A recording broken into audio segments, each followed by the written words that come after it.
What's up, guys? Manic here with Manic Conspiracies. Today we're going to talk about another unsolved broadcast interruption. And it was this alien voice who goes by Vrillion. And basically, 40 years ago, a TV broadcast was taken over by what claimed to be an alien intelligence. The mystery has never been solved. If you're in your late 40s or older and grew up in the part of the country served by what was then the Southern Television, part of the independent TV network, you might as well have witnessed a rather intriguing incident 4 decades ago. And I must say, this happened in England. On November 26, 1977, people were doing what they usually do around 5 p.m. on Saturday in the 70s. There would have been an afternoon sport either on the terraces or on the telly, because again, this was England. And the children would be waiting for the result service to finish while their mom checked the pool so they could watch the Pink Panther while the tea was being made in readiness for an evening's light entertainment on the TV. Just a normal winter Saturday, unless you lived in England. Southern Television was the license holder for the ITV service covering parts of the south, southeast, and southwest of England, the area now covered by Meridian TV. It was headquartered in Southampton and Dover, and the broadcast across the south from transmitters at Dover, Bluebell Hill, and Hannington, among others.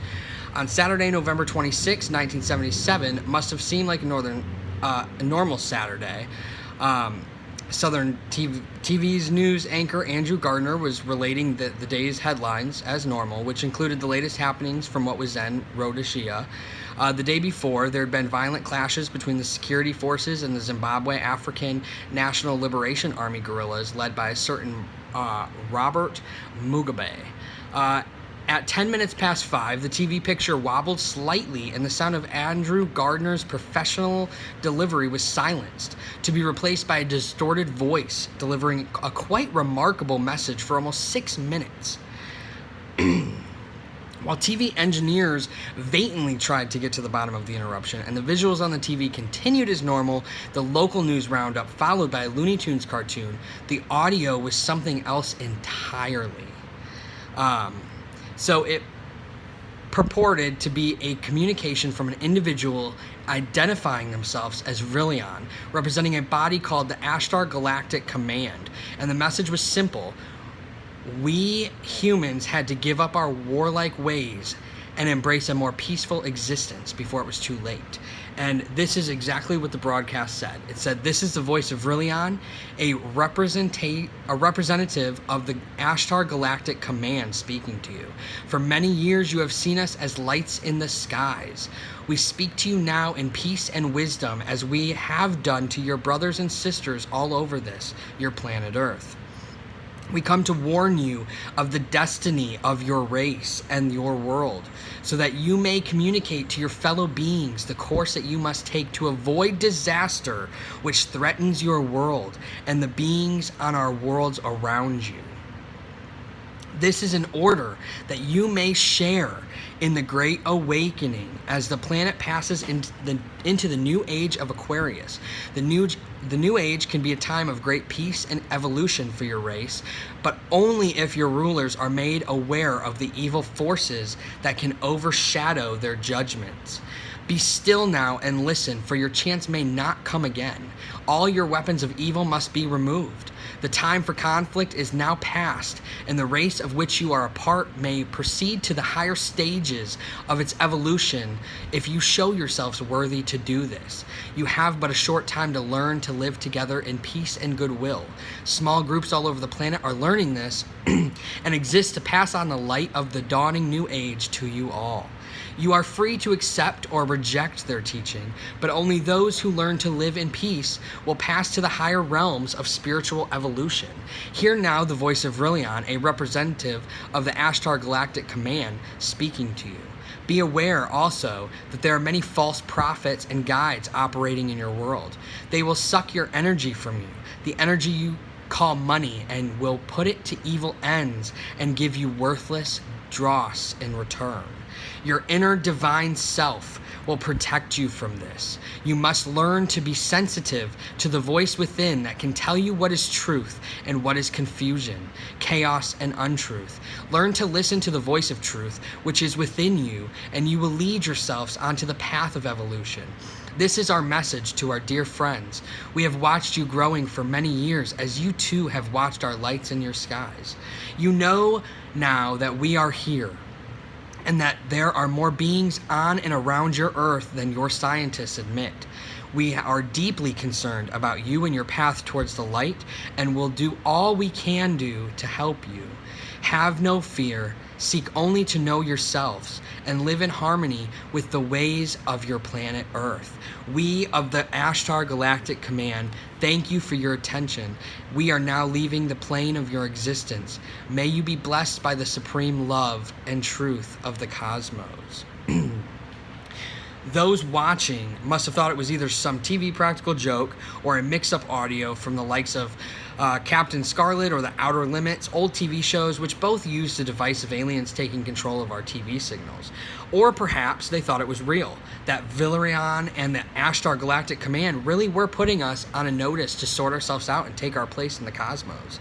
When the normal TV service was resumed, the station apologized for what it called a breakthrough in sound.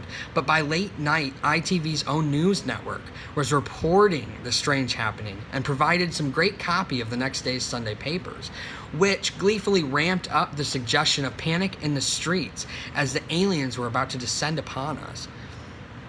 It was a hoax, of course, a prank, and a very sophisticated one for the time, when hacking into a TV network was not the work of just a few minutes with a laptop. Strangely, though, no one's ever come forward and claimed responsibility for it, and the episode remains one of those curiosities from the 1970s that will perhaps never be explained. The incident is cherished by those who describe themselves as Forteans, students of the strange and unexplained, who take their name from the American writer and researcher into strange phenomenon Charles Fort.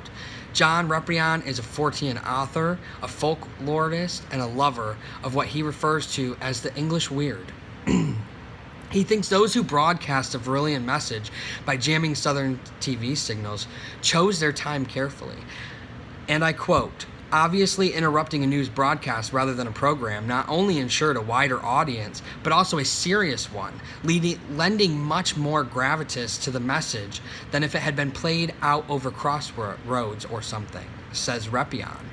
This perhaps implies serious intent on the part of the signal jammers, but it could equally be argued that their intent was merely to give the stunt the strongest possible impact. That said, the bits of the audio from the cartoon which immediately followed the news that day, which were still audible under the Varillian voice, did make the whole thing even more weird and disquieting. Indeed, jamming signals and replacing them with video or audio isn't completely unknown. A decade later in the States, on 2 occasions, the infamous Max Headroom jamming took place. But as Repion says, there was something prankish about those that followed, whereas Varillian was played dead straight and not for any apparent fame or publicity, which in a way has helped maintain this air of mystery about the whole thing and perhaps gives us pause to think that just maybe there might be something in it. Reprian also points out, unlike so many of the broadcast interruptions which came after, mostly in the USA, there is nothing prankish about the Varillian interruption. There's no punchline or rug pull, no swearing or obscenity or explicit protest of the specific TV station or media in general. That keeps it ambiguous enough that there's still in this glimmer of possibility, no matter how tiny, that the whole thing was and is somehow real.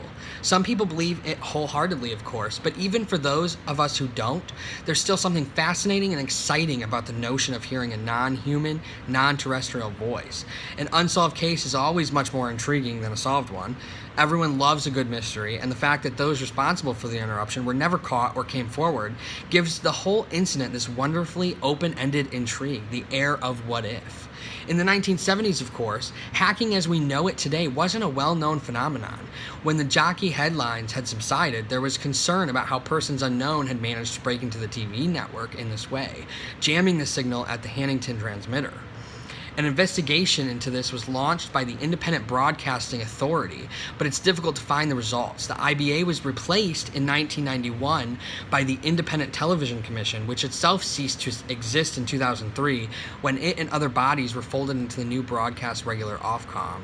I asked Ofcom, but of course they don't keep records from other bodies going back so far. They did point out that deliberately interfering with the UK's TV and radio infrastructure is against the law and can affect others who need to use vital airwaves, such as emergency services.